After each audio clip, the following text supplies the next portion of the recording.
तो कोई स्त्री अगर पीरियड उसका हो रहा है, चल रहा है उस समय, और अगर वो मंदिर जाती है तो उसके ब्लड को बहुत दूर से सूंघ कर और इनका पूरा पैक उसका पीछा करता है। भेड़ियों के हमलों ने देश भर में एक नई बहस छेड़ दी है।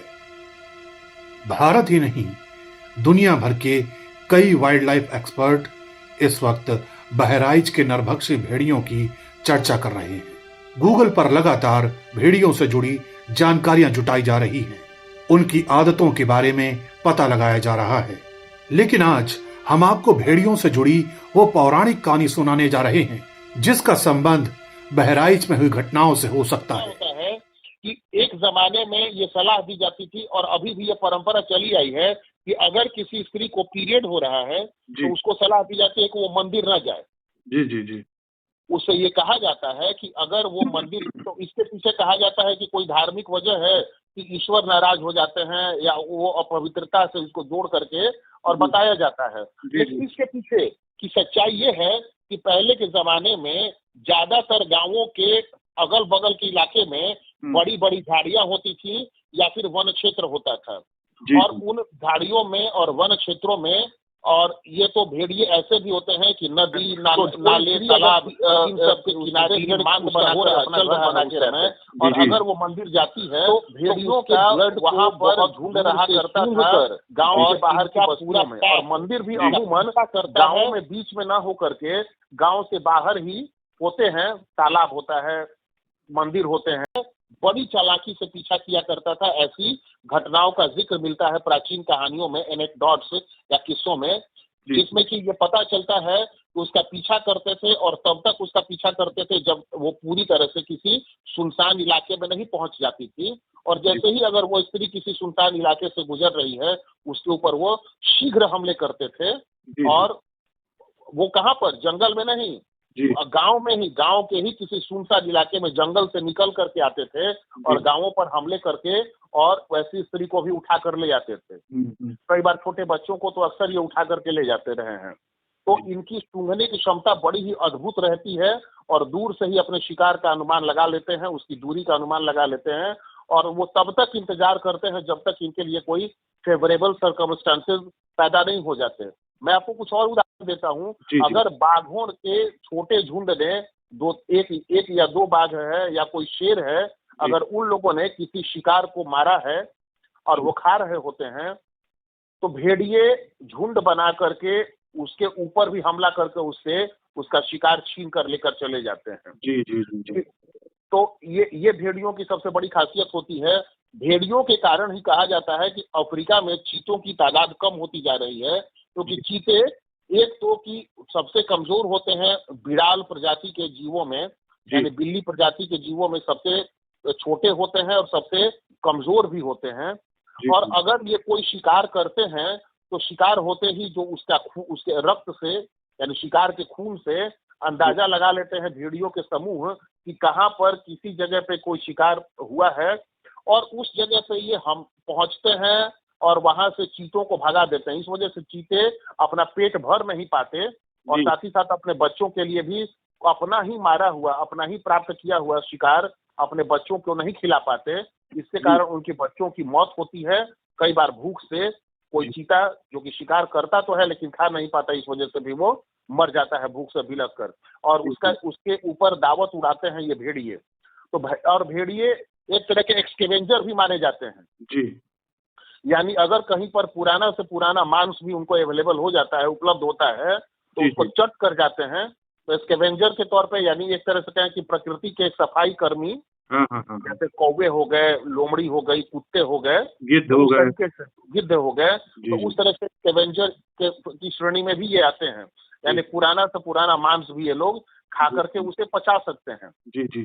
अच्छा, मैं एक चीज और पूछना चाह रहा हूँ कि अब गांव वाले तो भाई बहुत दहशत में है, बहुत ज्यादा लोगों के भीतर डर है, तो वो जानना चाहते हैं कि आखिर अब बचे कैसे, इस खतरे से कैसे निपटा जाए, क्योंकि प्रशासन अपनी तमाम कोशिशें कर चुका है लेकिन भेड़ियों के हमले हैं वो रुकने का नाम नहीं ले रहा है, तो कैसे बचा जाए?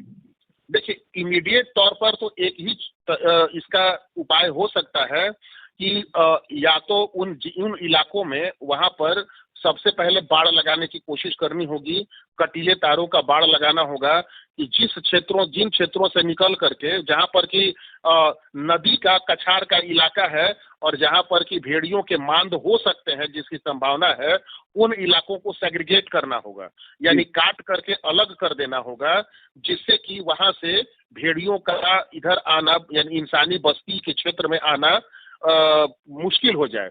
और इंसानी बस्तियों को भी कुछ पीछे सरक कर हटना पड़ेगा, तभी जाकर के इनके बीच एक प्रॉपर दूरी बन पाएगी, तभी और इनकी आदत छूटेगी। वरना इस समय ये पूरे जोर शोर पर है, इंसानी मांस के लिए ये लोग ललायत हैं और इंसानी मांस के फिराक में रह रहे हैं। तो प्रशासन को सबसे पहले बाड़ लगाना होगा, लेकिन चूंकि ये इलाका इतना बड़ा है जहां पर भेड़ियों का दहशत देखा जा रहा है, ये बहुत ही खर्चीला तरीका हो सकता है। और दूसरा ये है कि चूंकि गरीबी इसके पीछे एक बड़ी वजह देखी जा रही है, क्योंकि जो वैसे अमीर लोगों के घर हैं या उनकी बस्तियां हैं, तो वहां पर तो सुरक्षा के इंतजाम है, घर भी उनके पक्के हैं, घरों में प्रॉपर दरवाजे बने हुए हैं, अहाते बने हुए हैं। जबकि जो गरीब लोग हैं और वो लोग अपने घरों में उनका आधा अधूरा टूटा फूटा अहाता होता है, घरों में दरवाजे नहीं होते, गर्मी में उनके पास ऐसी कोई सुविधा नहीं होती कि कमरे में सो सकें, तो वो आंगन में सोते हैं। और भेड़िए इन प्रतीक्षा करते हैं इस बात का कि जो कोई औरत अगर किसी बच्चे को लेकर सोई हुई है, तो वो औरत अगर किसी वजह से कुछ पल के लिए भी अपने बच्चे को छोड़ करके 2 पल के लिए भी हटती है, पानी लाने गई या फिर अपने टॉयलेट वगैरह के लिए गई है, उतनी देर में ही ये मच्छरदानी के अंदर से घुस करके या ऐसे बिस्तर से आकर और बच्चे को उठाकर लेकर चले जा रहे हैं। तो ये तो इसके लिए उनको अपनी चारदीवारी ठीक करनी होगी या फिर वैसे इलाकों से इंसानी बस्तियों को पीछे करना होगा। फिलहाल के लिए यही कुछ उपाय हो सकते हैं, लेकिन इसका अगर ठोस उपाय ढूंढना है तो इसके लिए बहुत व्यापक पैमानों पर भेड़ियों का शिकार करना पड़ेगा वन विभाग को, जिसकी वजह से कि भेड़ियों के अंदर एक तरह का दहशत पैदा हो, क्योंकि वो जिस तरीके से इनका बॉडी लैंग्वेज दिखाई दे रहा है, जो ड्रोन कैमरे में कैद हुए हैं, तो भेड़ियों का बॉडी लैंग्वेज देख करके, उनका जो ग्रुप है उसको देख करके ऐसा प्रतीत होता है कि इनको अभी भी कोई डर नहीं है। अच्छा, एक फैक्टर और देखने में आया है कि जो पैरों के निशान भेड़ियों के इस इलाके में पाए गए हैं, उनमें से एक भेड़िया ऐसा है कि वो घायल प्रतीत होता है, ऐसा लगता है कि वो पैर से घायल है, यानी उसके पैर में कुछ समस्या है। और ऐसे कोई भी जानवर जो कहीं ना कहीं से उसके अंदर अपंगता अगर आ जाती है, तो उसके लिए सबसे सहज और सरल शिकार इंसान ही होता है। और अगर एक बार वो शिकार, वैसा शिकार कोई पकड़ता है, और ये ग्रुप में रहने वाले चूंकि जानवर हैं, अकेले तो ये मांस खाते नहीं हैं, तो अगर अपने साथ वो किसी ग्रुप में पकड़ कर ले जाएगा और सबको अगर वो दावत खिलाता है इंसानी मांस का, तो वैसी सूरत में फिर बाकी भेड़ियों को भी उसकी लत लग गई है। ये एक कारण ज्यादा प्रबल दिखाई दे रहा है कि कोई एक घायल भेड़िया जिसने किसी इंसानी बच्चे को पकड़ करके अपने ग्रुप में लेकर के गया और अपने ग्रुप में वहां पर उसने अपने साथियों के साथ जब उसे अपना आहार बनाया, तो वैसी सूरत में फिर बाकी भेड़िए भी इंसानों के मांस के प्रति उनका इंटरेस्ट जगा है, और इस वजह से धीरे धीरे करके इंसानों पर भेड़ियों के हमले बढ़ते चले जा रहे हैं। जी, आपका बहुत बहुत धन्यवाद। इतनी सारी आपने जानकारी दी हमारे दर्शकों को। पिछली बार की तरह हम चाहते हैं कि जल्द से जल्द ये बला टले कैसे भी, क्योंकि लोगों की जान जा रही है। मृत्युंजय जी, आपका बहुत बहुत शुक्रिया इस स्टोरी स्नाइपर को समय देने के लिए। जी, बहुत बहुत thank you sir, thank you. क्या आपको कोई वजह समझ में आती है?